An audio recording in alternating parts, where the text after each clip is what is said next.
ونتوكل عليه ونعوذ بالله من شرور أنفسنا ومن سيئات أعمالنا من يهد الله فلا مضل له ومن يضلل فلا هادي له ونشهد أن لا إله إلا الله وحده لا شريك له ونشهد أن سيدنا ومولانا محمدا عبده ورسوله صلى الله تعالى عليه وعلى آله وأصحابه وبارك وسلم تسليما كثيرا أما بعد فأعوذ بالله من الشيطان الرجيم بسم الله الرحمن الرحيم يا أيها الذين آمنوا اتقوا الله حق تقاته ولا تموتن إلا وأنتم مسلمون يا أيها الناس اتقوا ربكم الذي خلقكم من نفس واحدة وخلق منها زوجها وبث منهما رجالا كثيرا ونساء فاتقوا الله الذي تساءلون به والأرحام إن الله كان عليكم رقيبا يا أيها الذين آمنوا اتقوا الله وقولوا قولا سديدا يصلح لكم أعمالكم ويغفر لكم ذنوبكم ومن يطع الله ورسوله فقد فاز فوزا عظيما قال النبي صلى الله عليه وسلم النكاح من سنتي فمن رغب عن سنتي فليس مني أو كما قال عليه الصلاة والسلام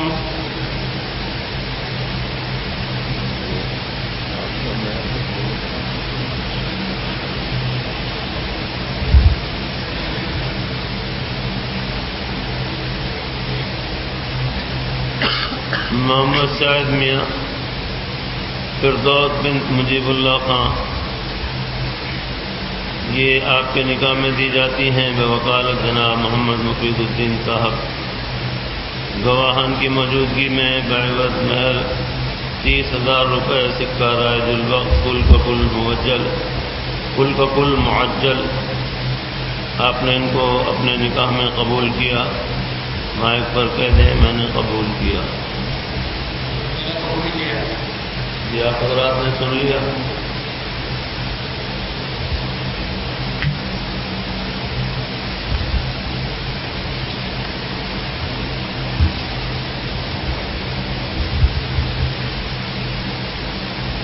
جناب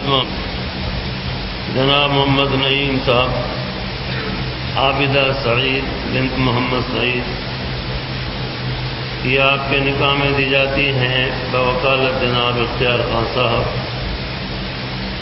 گواہان کی موجودگی میں بعوض مہر فاطمی یعنی 131 تولہ چاندی 131 تولہ اور 3.5 ماشا چاندی یا اس کی مساوی قیمت جو تقریباً 15,000 روپے کے لگ بھگ ہے. تو آپ نے ان کو اپنے نکاح میں قبول کیا. مائک پر کہہ دیجیے میں نے قبول کیا.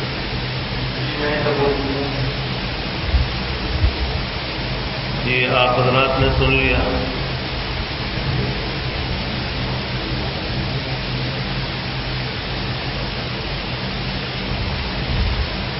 ان کا مہر جو ہے وہ موجل ہے. دعا خیر فرمائیے.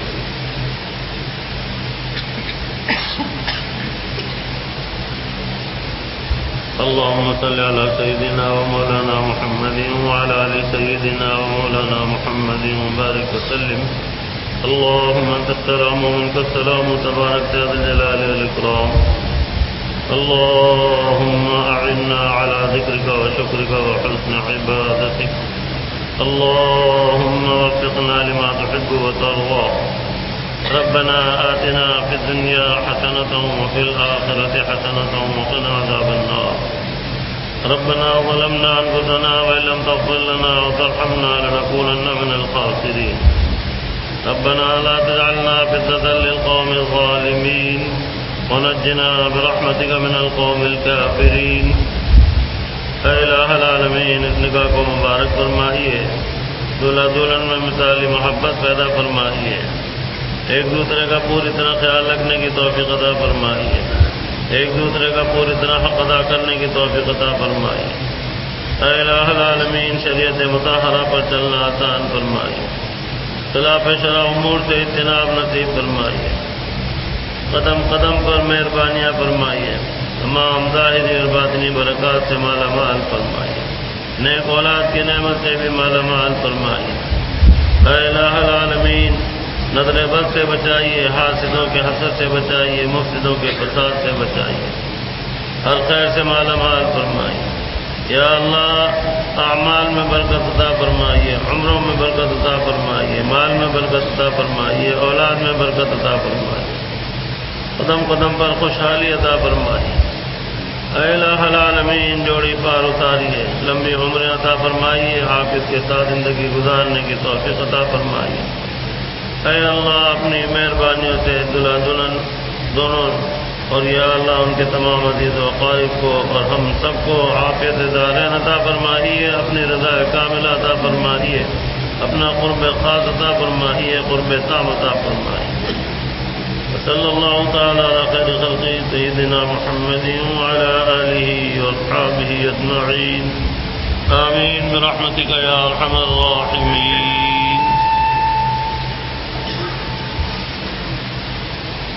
رب العالمین والعاقبۃ للمتقین والصلاة والسلام على رسوله سيدنا محمد وعلى آله وأصحابه أجمعين، أما بعد۔ یہ مضمون آپ سن رہے ہیں جنت سے متعلق اور اس کی نعمتوں سے متعلق۔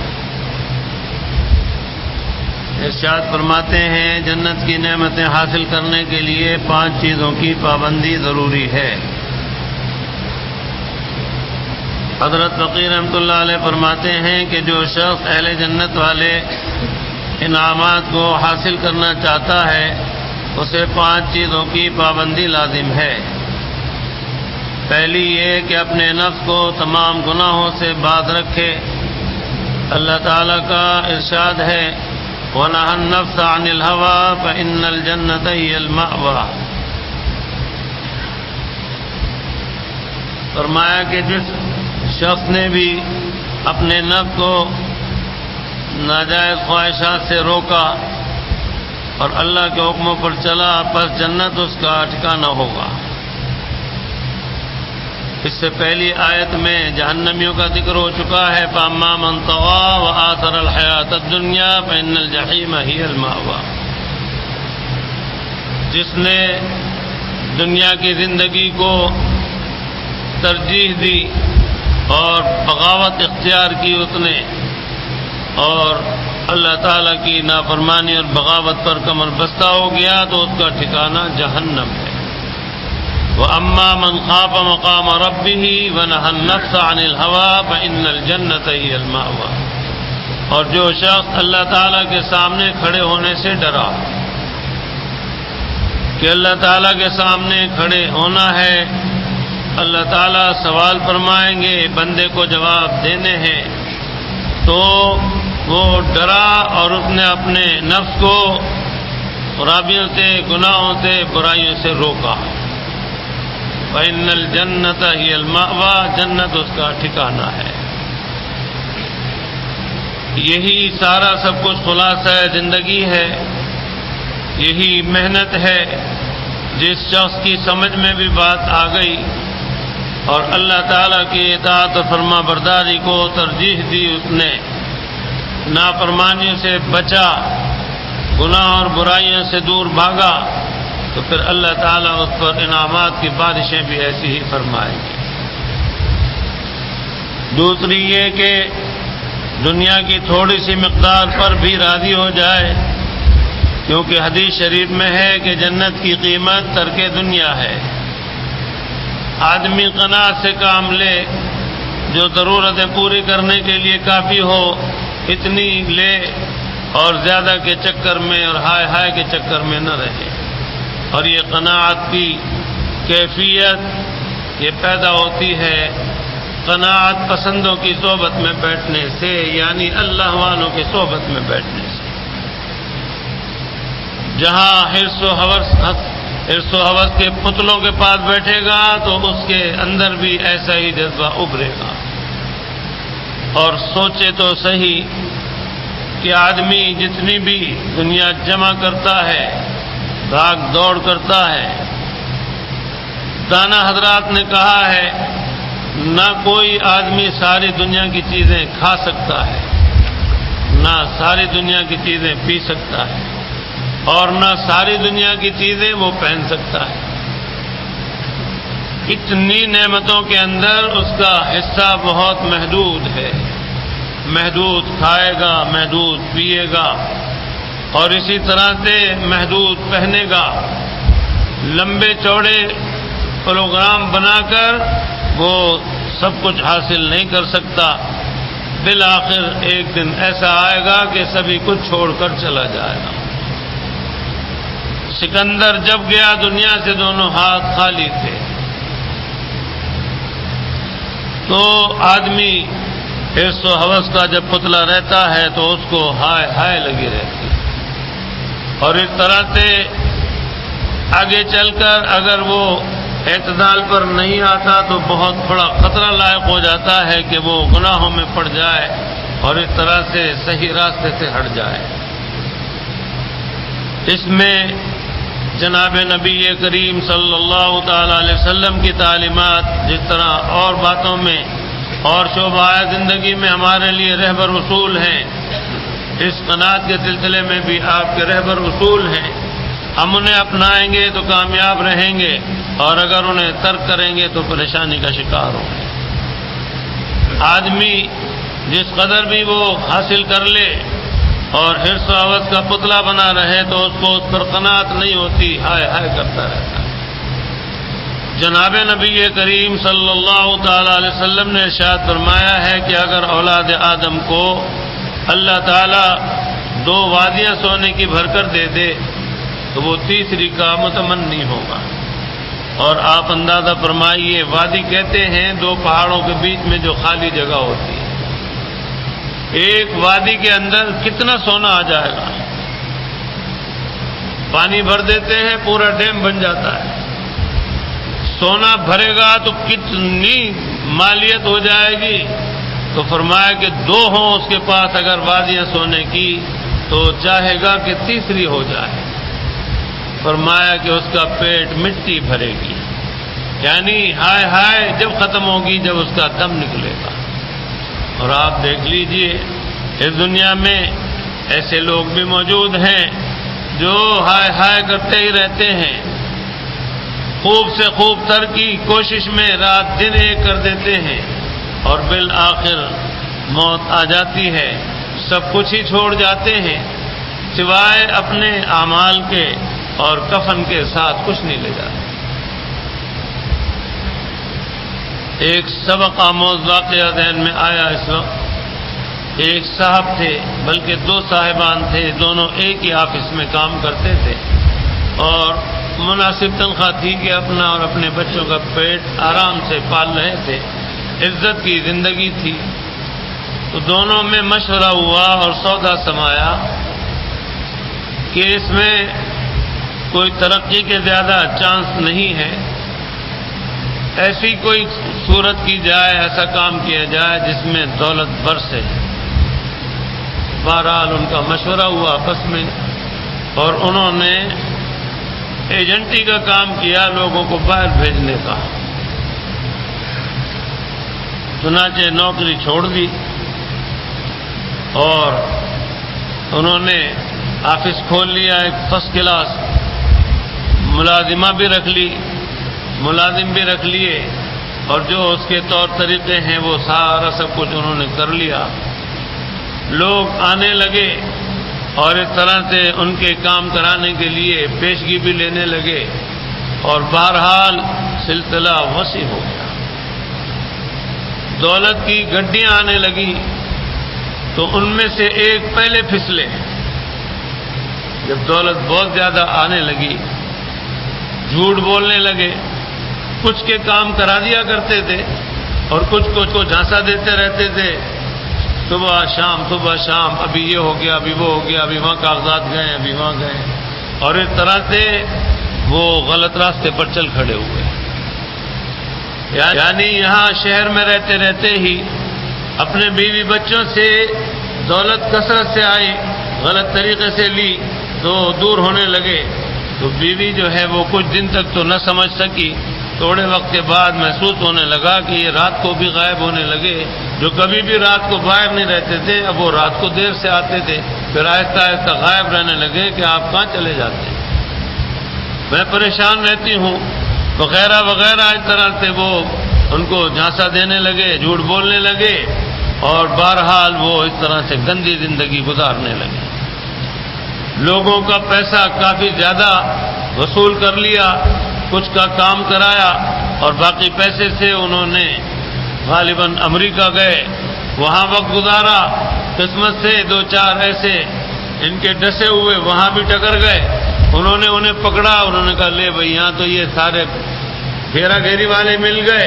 اس کے بعد وہاں سے وہ جدے آئے، اور جدے میں آ کر وہاں رہ رہے تھے کہ قسمت سے ایک دو وہاں بھی مل گئے، میاں تم نے ہمارے فلانے کا جو ہے وہ کام پھنسا رکھا ہے، پیسے کھا گئے، یہ وہ تمہیں پکڑوا دیں گے وغیرہ۔ بالآخر 2-4 سال انہوں نے مزے اڑائے، اس پیسے پر بہت زیادہ انہوں نے گندگیاں کی، اور بالآخر جو نتیجہ ہوا وہ سنا تو آپ کو بھی اسی لیے سنا رہا ہوں کہ بالآخر وہ خودکشی کر کے مر گئے۔ بیوی بچے سارے ویران ہو گئے بیچارے، ظاہر ہے کہ کام سارا پریشانی کا ہو گیا ان کا۔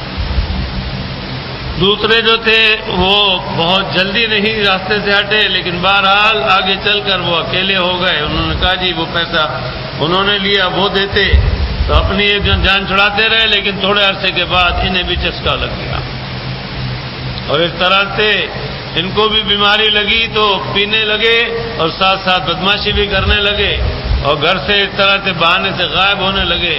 بالآخر نتیجہ یہ ہوا کہ ایک دن ایسا زوردار ہارٹ اٹیک ہوا کہ تھوڑی سی دیر میں دنیا سے منتقل ہو گئے۔ تو بہرحال بہت سے واقعات سامنے آتے ہیں سبق آموز۔ اللہ تعالیٰ کی اطاعت اور فرما برداری کرتے ہوئے آدمی کی دولت کثرت سے ہو، کوئی مذائقہ نہیں، اس میں ہائے نہیں ہو، تو اللہ کی راہ میں خرچ کرے خوب، اور اللہ پاک خوب دے تو اس کو خرچ کرتا رہے، اور آخرت میں اپنے درجے بلند کرتا رہے، جنت میں محل بنوائے اور نیکیاں کمائے، دوسروں کے کام آئے تو پھر تو ہے ٹھیک۔ ہمارے حضرت والا ایک واقعہ سنایا کرتے تھے، بخل کے اوپر ایک وکیل صاحب تھے ہندوستان میں، ہمارے حضرت کے مطب میں آ کر بیٹھا کرتے تھے، دوستی تھی ان سے، ہاتھ میں ان کے ایک تھیلا تھا۔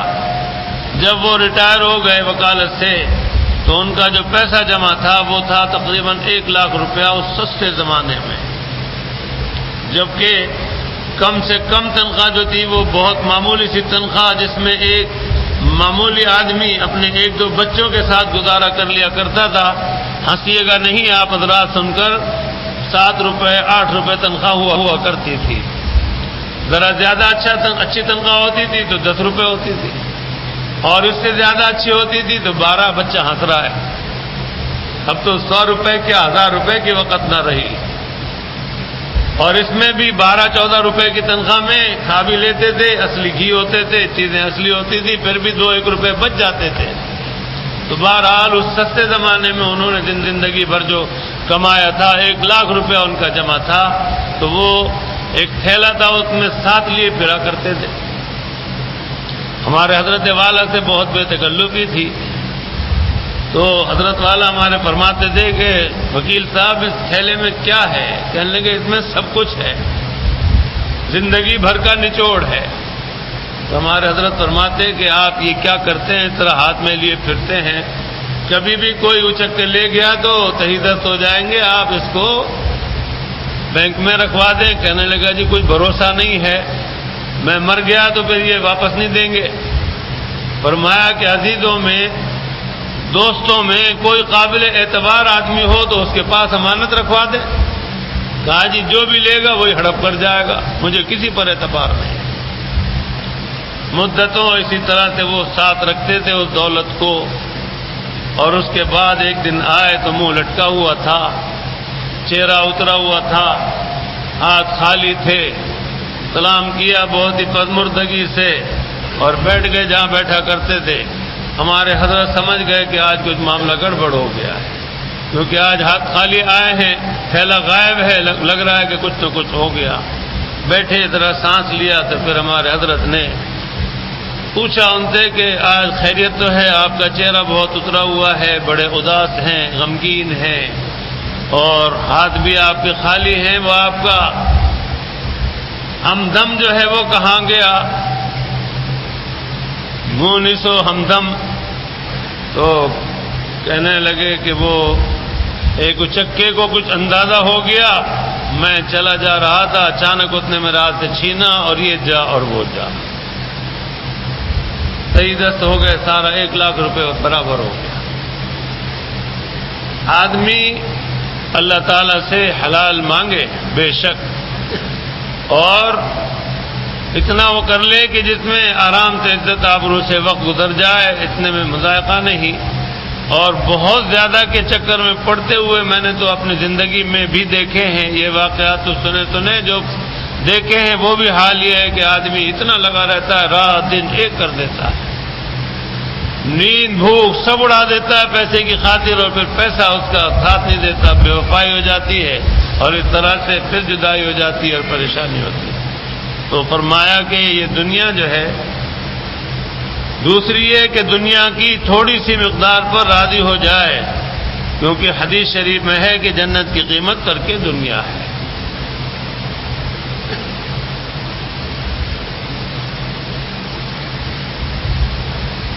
اللہ پاک جائز اور حلال طریقے سے عطا فرمائے تو اللہ پاک کی راہ میں بھی خوب خرچ کرتے رہنا چاہیے. پھر اللہ پاک دیتے رہتے ہیں اور راضی رہتے ہیں. اور اس کے ساتھ ساتھ اپنا راستہ جو ہے وہ صحیح راستہ متعین رکھے، ادھر ادھر نہ ہو، اور اس میں کسی بھی اللہ والے سے تعلق اور رابطہ رکھے تاکہ ادھر ادھر ہو تو وہ پکڑ لیں اور روک تھام کریں، ورنہ اکیلا جو ہے وہ اپنے آپ کو بعض وقت نہیں روک پاتا، گڑبڑ میں پڑ جاتا. اور تیسری یہ کہ ہر نیک کام کی خواہش رکھے اور طاعت کے کسی کام کو نہ چھوڑے، نہ معلوم کون سی طاعت گناہوں کی بخشش اور جنت کے حصول کا سبب بن جائے. اللہ پاک کا ارشاد ہے، تلک الجنت التی اورثتموها بما کنتم تعملون، اور یہ وہ جنت ہے جس کے تم اپنے اعمال کے بدلے مالک بنا دیے گئے. اسی طرح سے جناب نبی کریم صلی اللہ تعالی علیہ وسلم کا ایک ارشاد مبارک ہے، فرمایا کہ کسی نیکی کو چھوٹی سمجھ کر چھوڑنا نہیں اور برائی کو چھوٹی سمجھ کر کرنا نہیں، اس لیے کہ معلوم نہیں کہ کون سی چھوٹی نیکی اللہ تعالیٰ کے یہاں بہت مقبول اور محبوب ہو اور مغفرت کا سامان بن جائے، اور معلوم نہیں کہ کون سی چھوٹی سی برائی وہ بڑی ہو اللہ کے نزدیک اور پھنسنے کا اور مصیبت کا سامان بن جائے. مجدد الملت حکیم الامت حضرت مولانا اشرف علی صاحب تھانوی رحمۃ اللہ علیہ نے وعظ فرما رہے تھے، اور اس میں آپ نے تذکرہ فرمایا کہ گناہوں سے بچو، اور یہی مضمون تھا، چھوٹے سے چھوٹے گناہ سے بھی بچنا چاہیے. تو کسی شخص نے کہا کہ کوئی بات تھی، مثال دی کہ یہ تو چھوٹی سی ہے. آپ نے فرمایا کہ اچھا میں ایک بات کہتا ہوں، ایک کپڑے کا صندوق ہو، اچھے اچھے قیمتی اس میں کپڑے ہوں، اس میں ایک چھوٹی سی چنگاری رکھنا، انگارہ مت رکھنا، چھوٹی سی ایک چنگاری رکھنا، تو اس سے کچھ نہ ہوگا، رکھ دینا. تو انہوں نے کہا کہ نہیں، اس سے تو نقصان ہوگا کہ وہ چنگاری کپڑے میں آگ لگائے گی اور ایک طرح سے وہ کپڑے آہستہ آہستہ آگ پکڑ کے سارے خاکستر ہو جائیں گے. فرمایا کہ میں نے تو چنگاری کی کہا ہے، انگارے کی تو نہیں کہا، چنگاری سے کیا ہوتا ہے؟ تو ایک چنگاری بھی جلانے کے لیے کافی ہے۔ آپ دیکھتے ہیں کبھی کبھی اخباروں میں آتا ہے کہ ماچس کی ایک تلی کی وجہ سے، ایک ٹوٹے کی وجہ سے اتنا بڑا نقصان ہو جاتا ہے جو لاکھوں کا نقصان ہوتا ہے کہ ٹوٹا سگریٹ کا جلتا ہوا پھینک دیا مل کے اندر، اور وہاں بہت روئی کی گانٹھیں رکھی تھیں، ٹوٹا اڑتا ہوا ہوا کے دوش پر اس سے جا ملا اور وہاں اس نے اپنا کام دکھا دیا، اور اس طرح سے روئی میں آگ لگنی شروع ہوئی، اور جو آگ بھڑکی تو ایسی کہ بجھانے کے قابل نہیں ہوتے کی کوئی صورت، اور ساری گانٹھیں جل گئیں، لاکھوں کا نقصان ہو گیا ایک ٹوٹے کی وجہ سے۔ اور اسی طرح سے کہیں بھی ٹینکر جو ہے پیٹرول کا لیک ہو اور اس کے پاس کوئی آدمی سگریٹ جلانے کے لیے ماچس جلا لے اور وہاں آگ پہنچ جائے تو دیکھیے کہ ٹینکر سارا بھسم ہو جاتا ہے، پیٹرول سارا جل جاتا ہے۔ تو اس لیے یاد رکھیے، اسی طرح سے چھوٹی برائی جو ہے وہ خطرناک ہے، اور چھوٹی سے چھوٹی نیکی بھی وہ کارآمد ہے، نہ جانے اللہ تعالیٰ کو کیا پسند آ جائے اور اس پر اللہ پاک راضی ہو جائے، جیسا کہ بہت سے واقعات جو منقول ہیں اور صحیح ہیں کہ اللہ پاک نے ذرا سی بات کے اوپر مغفرت کا معاملہ فرما دیا۔ تو اس لیے کبھی بھی کسی نیکی کو چھوٹی سمجھ کر آدمی چھوڑے نہیں۔ ایک بزرگ نے، سردی تھی شدید اور کتے کا بچہ سردی میں بھیگا ہوا ٹھٹر رہا تھا، دیکھ کر بڑا ترس آیا، اس کو اٹھا کر لائے، سکھایا، گرمی دی اور اس کو دودھ پلایا، یہاں تک اس کو پالتے رہے کہ وہ خود روزی حاصل کرنے کے قابل ہو گیا، پھر اس کو آزاد کر دیا۔ آخرت میں انتقال کے بعد جب اللہ تعالیٰ کے سامنے پیش ہوئے تو پوچھا کیا لائے ہو؟ انہوں نے اپنا کچھ ذکر کیا تو فرمایا کہ وہ سب ایک طرف، تم نے ہماری ایک ایسی مخلوق کے اوپر جو مصیبت زدہ تھی ترس کھایا، اس کی بنا پر آج تمہاری مغفرت کرتے ہیں۔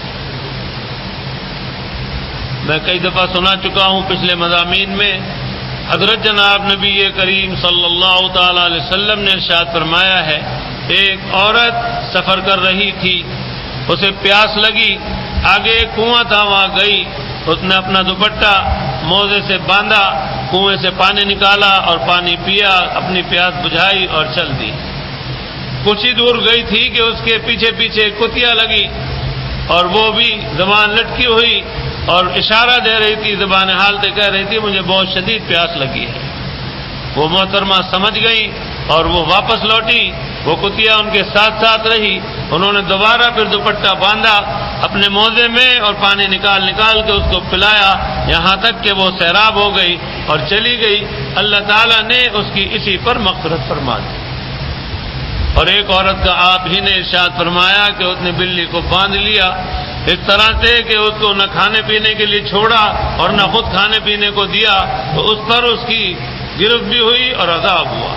تو چھوٹی سے چھوٹی نیکی، اس سلسلے میں ایک بہت ہی زیادہ زبردست مثال جو آپ سنا کرتے ہیں وہ بھی یاد آ رہی ہے کہ ایک محدث تھے، حدیث لکھ رہے تھے تو وہ قلم دوات میں ڈال کے نکال کے لکھتے جاتے تھے۔ اس طرح سے ایک مرتبہ جب قلم کو تر کر کے نکالا تو اس کی نوک پر ایک مکھی بیٹھ گئی۔ آپ کو احساس ہوا کہ یہ مکھی پیاسی معلوم ہوتی ہے، جب ہی یہ نوک پر سیاہی کے اوپر بیٹھ گئی، آپ نے اپنے ہاتھ کو روک لیا، اس وقت تک جنبش نہیں دی اپنے ہاتھ کو جب تک کہ مکھی از خود اڑ نہ گئی، کہ میری جنبش کی وجہ سے مکھی پیاسی اڑ گئی تو مقصد حاصل نہ ہوگا۔ ہاتھ روکے رکھا اتنے وقت تک، اور جب مکھی نے سیرابی حاصل کر لی تو آپ اندازہ فرمائیے کہ مکھی نے کتنی سیاہی پی ہوگی۔ اس کا منہ ذرا سا تو ہوتا ہے اور اس کی طلب بھی ذرا سی ہوتی ہے، تو اس تھوڑی سی سیاہی کے اندر سے اس نے بہت معمولی پی ہوگی جس کے وزن کے لیے الفاظ نہیں، لیکن اللہ کے یہاں اس کا وزن کتنا بڑا ہوا۔ جب وفات ہو گئی اور پیش کیے گئے اللہ پاک کے سامنے، تو اللہ پاک نے پوچھا کیا لائے ہو؟ کہا کہ یا اللہ زندگی بھر کی دین کی خدمت، قال اللہ اور قال رسول، فرمایا یہ سب کچھ ایک طرف، اور تمہارا یہ عمل کہ تم نے ہماری مکھی پیاسی کو اتنی اہمیت دی اور اس کا اتنا خیال کیا کہ تم نے اپنا ہاتھ نہیں ہلایا جب تک کہ مکھی از خود نہیں اڑ گئی، وہ مکھی ہماری پیاسی تھی۔ یہ عمل ہمیں اتنا پسند آیا، اس کی وجہ سے آج تمہاری مغفرت۔ تو اس لیے یاد رکھیے ہمیشہ چھوٹی سے چھوٹی نیکی بھی وہ چھوڑیے نہیں، اور چھوٹی سے چھوٹی بدی جو ہے اس کا ارتکاب مت کیجیے۔ اللہ تعالیٰ کا کرم ہو، اللہ پاک ہم سے آپ سے کام لیتے رہیں اور ایک طرح سے توفیق عطا فرمائے کہ چھوٹی سے چھوٹی نیکی بھی کر گزرے۔ اور اس کے ساتھ ساتھ ذیل میں یہ بھی عرض کروں کہ بعض وقت اللہ پاک دل میں کسی نیکی کے بارے میں ڈالتے ہیں، القاء ہوتا ہے کہ فلاں یہ نیک کام کر لو، تو یہ داعیہ کہلاتا ہے اور اللہ تعالیٰ کا یہ بھیجا ہوا مہمان ہوتا ہے اس بندے کے پاس، تو اس پر عمل کر لینا چاہیے، اور اس میں بڑی خوشی ہوتی ہے اور زبردست اجر و ثواب کا سامان ہوتا ہے۔ وہ وقت نکل گیا، آدمی لیت العل میں رہا، پھر اس کے بعد وہ موقع ہی نکل جاتا ہے، پھر وہ پچھتائے تو بیکار ہے۔ کوئی اللہ کا بندہ مثلا سامنے آیا، اللہ پاک نے آپ کے دل میں ڈال دی، یہ ضرورت مند نظر آ رہا ہے، اس کی خدمت کر دے۔ آپ کے دل میں آئی، آپ کو یہ مضمون معلوم ہے، اللہ کا یہ مہمان ہے، اللہ میں نے دل میں ڈالا ہے، آپ اس کی خدمت کر دیجیے، آپ کے لیے خوشی کا سامان ہے۔ آپ سوچتے رہے کہ دنیا ہے آتی جاتی رہتی ہے، نہیں کیا، وہ وقت نکل گیا، بعد میں آپ کو سوچ کر احساس ہوگا کہ ہو میں نیکی کر لیتا تو اچھا ہی تھا، اور اگر حس مری ہوئی تو پھر تو کچھ حس بھی پیدا نہیں ہوگی۔ تو بہرحال اس طرح کے بہت سے معاملات ہوتے ہیں کہ آدمی کو اللہ پاک متوجہ فرماتے ہیں، دل میں اس کے تقاضا پیدا فرماتے ہیں اور داعیہ پیدا فرماتے ہیں، وہ اس پر عمل کر لیتا ہے تو اس کا بڑا زبردست کام بن جاتا ہے اور آخرت کے اجر و ثواب زبردست مل جاتے ہیں۔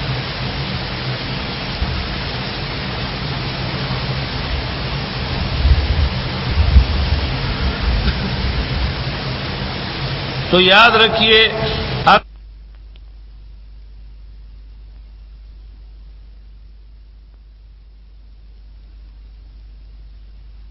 صلی اللہ علیہ وسلم نے ارشاد فرمایا کہ کوئی شخص صحیح دست ہے لیکن دوسروں کو دیکھتا ہے جو کہ وسعت والے ہیں اور وہ نیک کام کرتے ہیں، تو اس کے دل میں ایک خیال پیدا ہوتا ہے، رشک پیدا ہوتا ہے کہ یا اللہ اگر آپ مجھے بھی عطا فرمائیں تو میں بھی اس طرح سے نیک کام کروں۔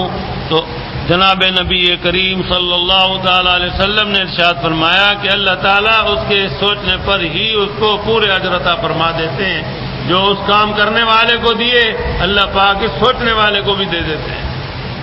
تو اس لیے دل میں یہ سوچا کریں کہ اے اللہ حلال ذریعے سے اگر آپ ہمیں عطا فرمائیں تو دولت کی فراوانی ہو تو آپ کی راہ میں اس کی ارزانی ہو اور ہم آپ کی راہ میں اس کو لٹائیں، نیک کام کریں، مسجدیں بنوائیں، مدرسے بنوائیں، طلباء کے کام آئیں اور کارہائے خیر میں آپ کی راہ میں خرچ کریں۔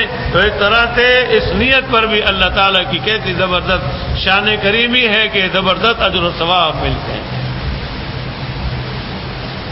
ہمیں آپ کو رشک کرنا چاہیے، غبطہ کرنا چاہیے، اور اس پر ہی اللہ تعالیٰ کی رضا نصیب ہوتی ہے اور اجر و ثواب مل جاتے ہیں۔ ہم اگر نہ کر سکے تو ظاہر ہے کہ ہمارے اختیار میں نہیں، لیکن اس نیت پر بھی اللہ پاک کی طرف سے اجر و ثواب ملیں گے۔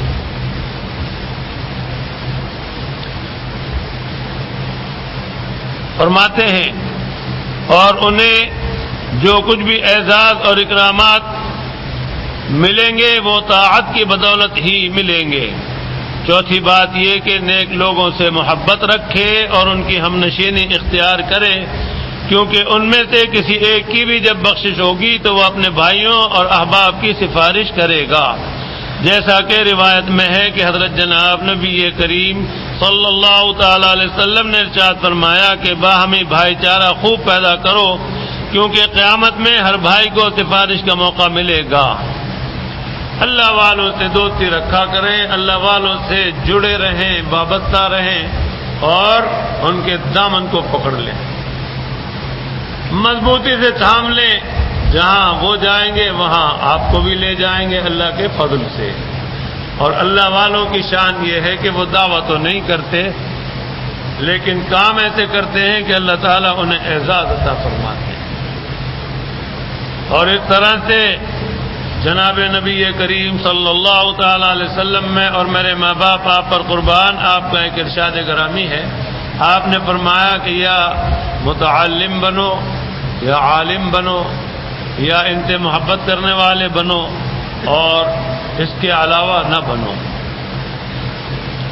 جو طلبہ سے محبت رکھتا ہے، جو علماء سے محبت رکھتا ہے یا خود طالب علم ہے، کتنی بڑی فضیلت ہے کہ فرشتے پر بچھاتے ہیں اس کے نیچے. اور عالم کا تو پھر کیا کہنا، جو عالم ربانی ہو، عالم حقانی ہو، اس کا بہت بڑا اعزاز ہے، دین کا بہت بڑا خادم ہے وہ. فرمایا کہ یہ نہ بن سکو تو ان سے محبت کرنے والے ہی بنو، ان سے لپٹے رہو، ان کی خدمت کرو، ان کی ہر طرح سے جو بھی کچھ کر سکتے ہو خدمت مالی بدنی اور ان کی صحبت سے فائدہ اٹھاؤ تو ان کے ساتھ رہو. اور یہ حقیقت ہے کہ جو آدمی لپٹ جاتا ہے کسی کے تو وہ اس سے پھر فائدہ اٹھاتا ہے، محروم نہیں رہتا اور کام بن جاتا ہے. تو اس لیے اللہ والوں سے تعلق رکھو، اللہ والوں سے محبت رکھو. جو ان کے اندر اللہ تعالیٰ کی مہربانیوں کے معاملے ہوں گے اور تاثیرات پیدا ہوں گی تو ان کی برکت سے ساتھ جڑنے والوں کے بھی فائدے ہیں. بغض و عناد رکھنے والے، حسد میں جلنے والے، وہ بہت خطرناک درجے کے مریض ہیں. اور وہ مرض ایسا خطرناک ہے کہ حسد کی آگ میں جلنے والے بھسم ہو جاتے ہیں. ایک بس کے پیچھے لکھا تھا کہ حسد نہ کرو ورنہ جل جاؤ گے. ایک کے پیچھے لکھا تھا حسد مت کرو ورنہ کالے ہو جاؤ گے. باتیں ساری کام کی لکھی ہوتی ہیں، بڑے اچھے اچھے شعر لکھ دیتے ہیں لکھنے والے. تو بہرحال حاسد کو ملتا کچھ نہیں سوائے کالک کے، سوائے آگ کے. اور جس کو اللہ پاک نے نعمت دی ہے دینے والے تو اللہ تعالیٰ ہیں، لیکن حاسد جو ہے وہ جل جل کے مر جاتا ہے اور وہ نعمت چھین نہیں پاتا. تو بہرحال اللہ والوں سے، علماء سے، طلباء سے محبت رکھنی چاہیے اور اس طرح سے ان کی خدمت، ان سے فیض اٹھانا، اس کا سلسلہ جاری رکھنا چاہیے. مدینہ منورہ میں ایک بزرگ ہستی تھے، صوفی اسلم صاحب رحمۃ اللہ علیہ، اللہ تعالیٰ ان کی مغفرت فرمائے، درجات عالیہ عطا فرمائے. ہمارا ان کا 1995 میں سلام دعا کا سلسلہ ہوا اور پھر دوستی بہت بڑھتی ہی چلی گئی اور بڑی محبت کا معاملہ ہو گیا.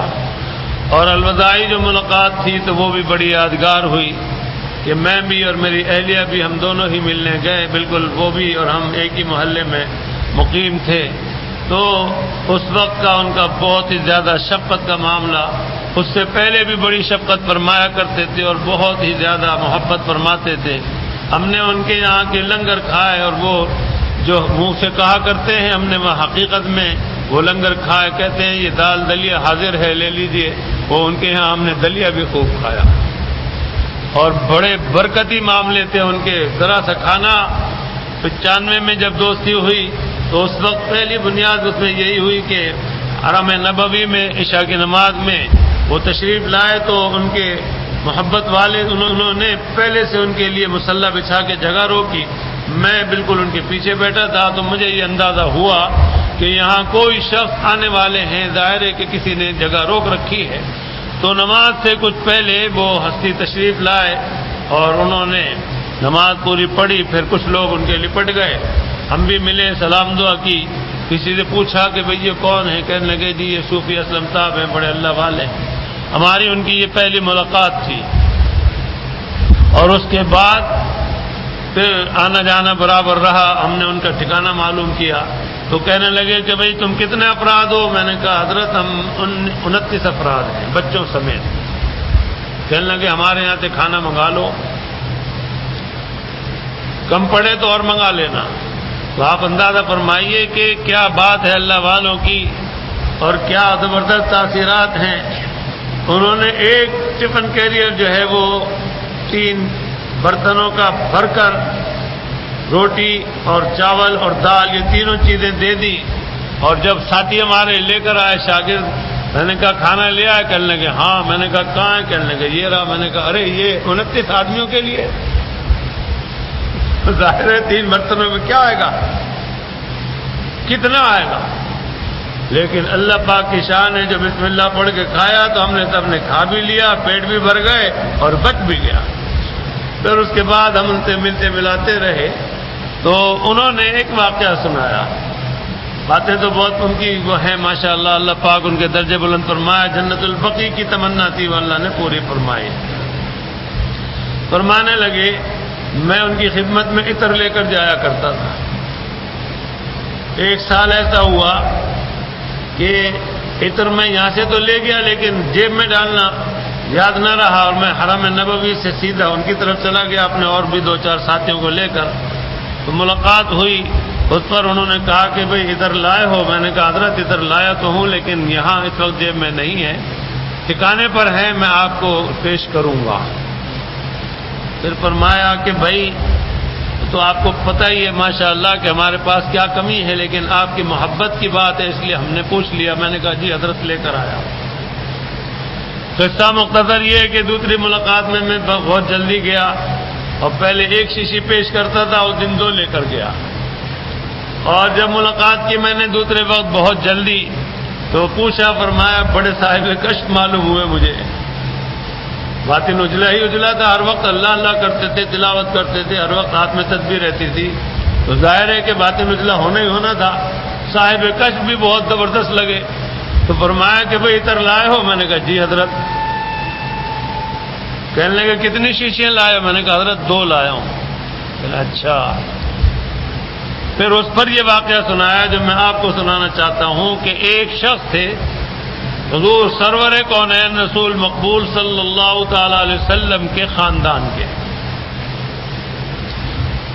ان کے پاس مدینہ منورہ میں وہ رہتے تھے، تو کوئی صاحب ان سے تعلق ہو گیا، حج کو آیا کرتے تھے، عمرے کو آیا کرتے تھے، تو دوستی ہو گئی، تو وہ ان کی خدمت میں ہدایہ پیش کیا کرتے تھے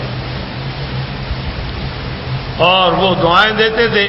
ایک سال انہیں کوئی انقباض ہو گیا، پتہ نہیں کوئی وجہ ہو گئی ہوگی، اور آئندہ سال جب آئے تو انہوں نے کچھ انہیں دیا نہیں، خالی چلے گئے مل ملا کے۔ انہوں نے جناب نبی کریم صلی اللہ تعالی علیہ وسلم سے شکایت کی، یا رسول اللہ وہ اب کے آئے اور خالی ہاتھ چلے گئے اور مجھے کچھ بھی نہیں دیا انہوں نے۔ جناب رسالت مآب صلی اللہ تعالی علیہ وسلم خواب میں نظر آئے انہیں، فرمایا کہ بھئی اب کے تم نے کیا کیا، ہمارے ان کو خالی چھوڑ کر آ گئے تم، اب کے خالی ہاتھ چلے آئے، وہاں سے کچھ دیا نہیں انہیں۔ انہوں نے ہم سے شکایت کی، بڑی ندامت ہوئی۔ پھر اگلی مرتبہ جب آئے تو اس سے دگنا تگنا لے کر آئے، اور جب ملے تو ملتے ہی انہوں نے پوچھا کہ کچھ لائے ہو ہمارے لیے؟ انہوں نے کہا جی حضرت لایا ہوں، پہلے کے لیے معافی چاہتا ہوں اور لایا ہوں۔ کہا کتنا گنا زیادہ لائے ہو؟ کہا حضرت 3-4 گنا زیادہ لاؤ۔ اچھا اچھا اچھا اچھا۔ پھر انہوں نے جا کے کہا جناب رسالت مآب صلی اللہ تعالی علیہ وسلم سے، یا رسول اللہ وہ آپ کے کئی گنا لے کر آ گئے میرے لیے۔ پھر آپ نے انہیں بشارت دی کہ تم نے اچھا کیا۔ اس زمانے میں مجھے بھی ایک صاحب سے کچھ انقباض تھا، ہدیہ دیا کرتا تھا، میں سوچتا رہا، جب صوفی صاحب نے یہ واقعہ بیان کیا تو پھر میں نے کہا کہ دینا چاہیے۔ تو بہرحال صوفی صاحب نے فرمایا کہ بھائی اللہ تعالیٰ کی مہربانی، آپ کی محبت کی بات ہے۔ اچھا میری دیکھا دیکھی میرے کچھ ساتھی بعد میں اکیلے گئے، وہ بھی عطر لے کر گئے۔ انہوں نے فرمایا کہ بھائی آپ کا عطر میں لے تو لیتا ہوں، لیکن مولانا کے عطر کی کیا بات ہے، حضرت صاحب کے عطر کی کیا بات ہے، ان کے عطر کی تو کچھ بات اور ہی ہے۔ تو بہرحال پھر انہوں نے بہت ہی زیادہ دعائیں دی۔ پھر مجھ سے فرمایا کہ اسی سفر میں کہ اس طرح سے یہاں سے نکلو گے تو یوں جاؤ گے یوں جاؤ گے۔ یہ بات میری بیچ میں مضمون رہ گیا، بزرگ کا واقعہ شروع ہو گیا، زندگی بخیر، انشاءاللہ آئندہ جمعے کو آپ کو پھر سے سناؤں گا، تو یہ بات پوری سن لیجئے، مضمون جو ہے موقوف کرتا ہوں۔ تو انہوں نے فرمایا کہ یہاں سے اس طرح جاؤ گے تو عنابیہ کے اندر ایک دکان ہے مٹھائی کی، اور صاحب دکان جو ہے ان کا یہ نام ہے، وہاں جانا، میرا سلام کہنا اور کہنا صوفی صاحب نے کہا ہے آپ لوگ کتنے افراد ہیں؟ میں نے کہا جی افراد تو ہم بہت سارے ہیں، لیکن ویسے ایک جگہ جو ہے 9-10 کے قریب سمجھو ہے کھانا پینا۔ تو فرمایا کہ ان سے کہنا کہ 9-10 حصے بنا دو۔ ہم نے جا کر وہاں ڈھونڈ کے، مالک تو تھے نہیں، ملازمین تھے، ان سے کہا اس طرح صوفی صاحب نے یہ پیغام دلوایا ہے، ان کا بہت اچھا، شام کو آ جائیے۔ شام کو ہم نے جا کر دیکھا، کہنے لگے جی ابھی وہ ہے نہیں۔ پھر دوبارہ بھیجا آدمی کو، دوبارہ بھیجا، پھر اس کے بعد انہوں نے وہ مٹھائی وغیرہ دے دی، چیوڑا دے دیا۔ میں جیسے ہی حضرت صوفی صاحب کی خدمت میں حاضر ہوا تو فرمایا کہ بھائی آپ کو حصے ملے کہ نہیں؟ میں نے کہا حضرت مل گئے۔ فرمایا کہ انہوں نے بہت نالائقی کی، مجھے بڑا غصہ آیا، میں نے ان کو بہت ڈانٹا کہ آپ کو بڑی تاخیر سے دیے انہوں نے۔ میں نے کہا کہ عجیب بات ہے کہ صوفی صاحب سے تو ذکر بھی نہیں کیا ہم نے، اور صوفی صاحب کیا کہہ رہے ہیں؟ تو بہرحال بڑے صاحب کشف تھے، اللہ تعالیٰ ان کے درجے بلند فرمائے۔ تو ہم نے ان کا تبرک کھایا اور سبق یہ لیا کہ اللہ میاں کی راہ میں جو دیتا ہے تو دیتا ہی رہے، روک تھام نہ کرے۔ کیا پتہ اللہ تعالیٰ کی کیا کیا مہربانیاں ہونی ہو، اس طرح سے دینے کے اندر کام بنتے ہوں۔ تو بارکیف اللہ تعالیٰ میں آپ کو فیاضی عطا فرمائے۔ میرے پیارے آقا کا تو عالم یہ تھا، آپ کے لیے آتا ہے کہ موسلادھار بارش سے بھی زیادہ آپ فیاض تھے۔ اللہ پاک ہمیں آپ کو دولت بھی خوب دے، حلال اور جائز طریقے سے، اور دل بھی بڑا دے کہ ہم اس کی راہ میں بہت ہی اچھی طرح سے جو شریعت کے قاعدے اور اصول ہیں خوب خرچ کر کے اپنی آخرت کو سنواریں۔ اللہ پاک ہم سے آپ سے راضی ہوں۔ اسی پر اکتفا کرتا ہوں، درود شریف پڑھ لیجیے اور دعا فرما لیجیے۔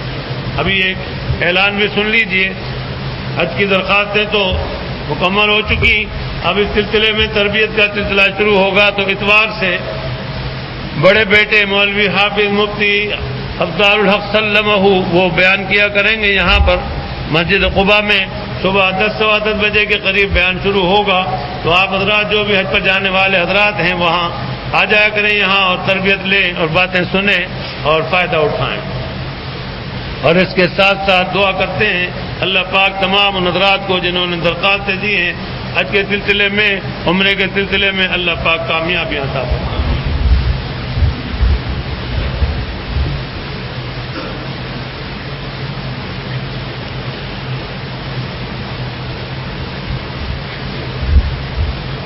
اپنے احباب سے